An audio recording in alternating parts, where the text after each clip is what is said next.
Bertrand Aubré est avec nous également. Bertrand, vous êtes venu avec vous, votre dernier né sous le bras. Il est le 4e. Il est sorti le 8 novembre dernier. Il est distribué par Coop Braze. C'est l'album Djerison Papillon. Je l'ai bien prononcé, je suis contente. Vraiment. C'est un petit bijou de poésie en gallo. En quoi est-il différent de ce que vous avez fait avant avec Aubré Ali ou avec Bertrand Aubré Trio? Dites-moi, est-ce qu'il y a un petit ADN un peu différent? Oui, il y a plusieurs titres. Déjà, j'ai fait une pause avant, donc ça m'a... Mais c'est bien souvent. Hein. Pendant plusieurs années. Ouais. Donc là, du coup, j'ai abordé ce projet-là en essayant de voir ce qui vraiment m'intéressait de faire.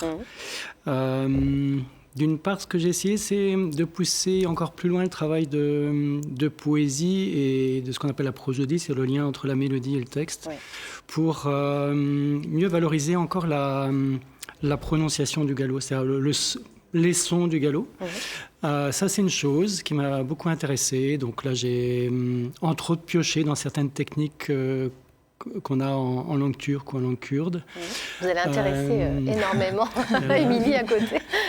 Et puis, l'autre chose, c'est au niveau de l'univers musical, je suis allé vers un univers qui me suit depuis longtemps, parce qu'il y avait déjà dans les albums précédents des bribes de ça, c'est lié à l'univers des musiques méditerranéennes. Donc là, je l'ai poussé un peu plus loin, déjà dans le choix des instruments, avec des instruments comme le oud, mais aussi des instruments comme la contrebasse ou le violon, qui permettent de jouer dans des échelles de notes qui ne sont pas les échelles qu'on est habitué à écouter en musique occidentale, entre guillemets. Il y a toujours une forme d'expérimentation dans votre musique. Et il y avait aussi cette envie de continuer à pousser plus loin, justement, d'aller vers des univers musicaux que je ne connais pas bien, mais qui me permettent d'enrichir mon vocabulaire musical, quoi. Et puis les thématiques, la transformation intérieure, vous abordez l'exil aussi, qui est une thématique très importante pour vous. Qui avait déjà dans le trio, parce qu'il y avait même un texte qui s'appelait Exil, qui parlait dans l'album Olmo Oluva, le précédent, qui parlait à la fois du changement de langue, donc ça parlait du passage des plus anciens, du patois jusqu'au français, et ça parlait de l'arrachement que ça pouvait représenter, mais c'était aussi un lien avec ce que peuvent traverser des gens qui émigrent, et ça on le retrouve dans plusieurs chansons du nouvel album. Bon, alors justement, ce nouvel album, c'est bien d'en parler, mais c'est encore mieux de l'écouter. On va écouter un extrait de Djerison Papillon.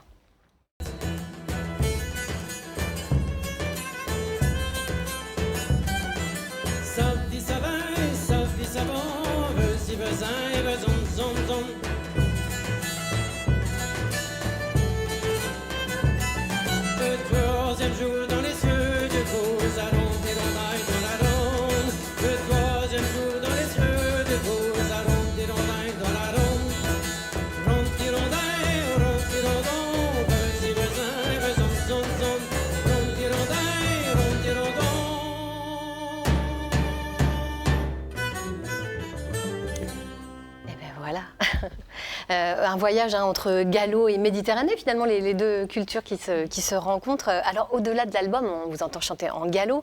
On le rappelle, c'est la langue romane d'Oïl qui était traditionnellement parlée du pays nantais au pays briochin, c'est ça? Voilà, ce que beaucoup de gens appellent encore le patois. Le patois. Le patois qui est un terme générique pour toute la France, pour tout ce qui était différent du français, tout ce qui était plutôt la langue populaire.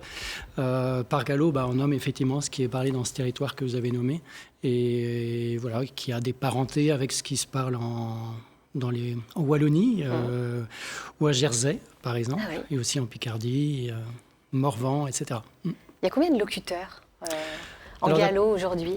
D'après un sondage de TMO Région pour la région Bretagne en 2018, on estime à quasiment 200 000, enfin le chiffre exact, je crois que c'est 191 000 locuteurs, c'est-à-dire des gens qui déclarent parler plus ou moins bien le gallo ou le patois.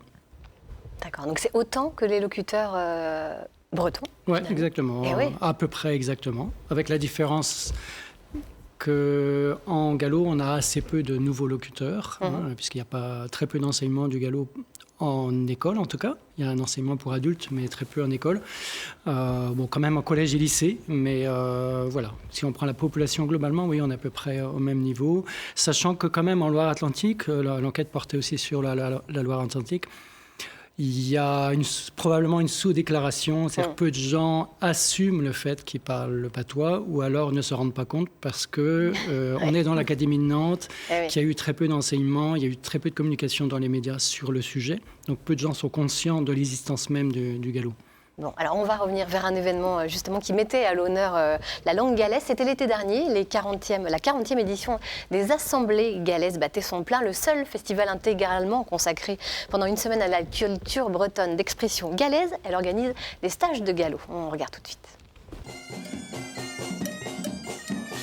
La musique s'installe au gré des stages et tout le bourg résonne au son des bombardes ou des percussions. Un peu plus loin, Matlaou donne un cours de gallo à Maud et Émile, le père et la fille. Sia, je bien tiqué et la chatte à nano.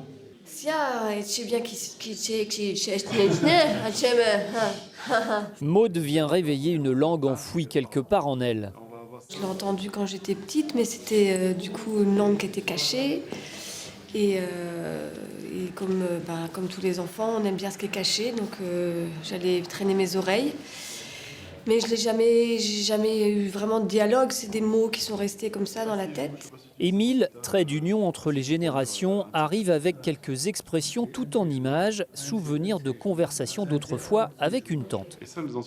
Quand il avait une bronchite ou quelque chose, il disait je sais quoi prince sous l'épi de mouchouet. Donc en dessous de là où je mettais l'épingle pour nouer mon châle, j'ai mal, quoi. J'ai la poitrine qui me fait mal. Je sais prince sous l'épi du mouchouet. T'as trouvé ça super aussi. Et tu vas raconter l'histoire, mais en fermant les yeux. Et tu ne vas pas chercher tes mots, tu vas dire tic tu vailles.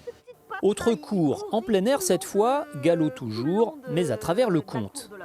Eh ben, dans le bas du tas de francs-bas, il trouvait une boursée d'or.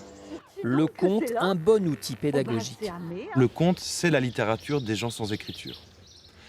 Donc là, effectivement, quand on a une langue comme le gallo qui est en train de se chercher encore au niveau de l'écriture, qui commence à se trouver, soyons honnêtes, le conte, c'est aussi une manière d'aller plus facilement vers la réappropriation de la langue. Dans ce stage, ce qui est tout à fait compliqué, c'est qu'on a travaillé la trame du conte.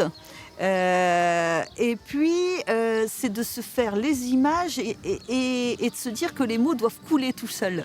Voilà. Et non pas de chercher nos mots pour construire petit à petit des images, en fait. Les mots doivent couler tout seuls. C'est une jolie image, mais c'est le cas chez vous, forcément. Qu'est-ce que ça vous inspire un reportage comme celui-ci sur les stages en gallo? C'est une façon justement de faire mieux connaître cette langue. Oui, je pense qu'il y a plein de façons d'aborder la langue. Les stages pour adultes, ça permet d'aborder la langue, une langue qu'on peut connaître par sa famille. Là, c'était le cas des personnes qu'on voyait avec Matlaou Diton. Et on peut découvrir aussi la langue par la pratique du conte, comme le faisait Matlaou Rollo, là.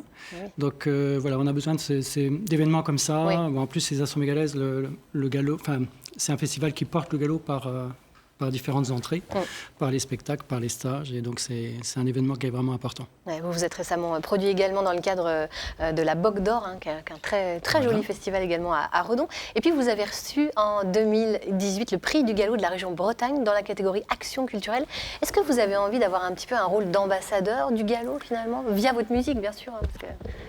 Alors, je dirais pas que c'est une envie, c'est plutôt... quand je chante, mon envie, c'est vraiment de chanter, de créer de la poésie en gallo. Ça, c'est vraiment ce qui m'anime.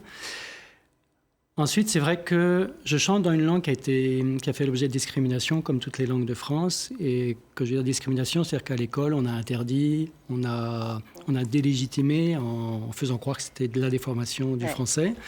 Et beaucoup de gens sont blessés. Beaucoup de gens, même s'ils n'ont pas vécu l'interdiction à l'école, ils sont blessés par ça, parce que nos parents l'ont été. Et c'est vrai que si je peux contribuer au fait que les gens qui ont un lien avec le gallo aient une vision plus positive et voient que oui, on peut très bien parler français et parler gallo aussi. La preuve. Et on peut très bien faire de la scène. Et voilà. Donc là, oui, je serais content. Et faire de la musique magnifique, justement, à travers cet album qu'on ne peut que vous recommander, Jurison Papillon. Je l'ai bien prononcé. Il est sorti chez Cobb Braze et on ne peut que vous le conseiller. Il est absolument magnifique. Voilà.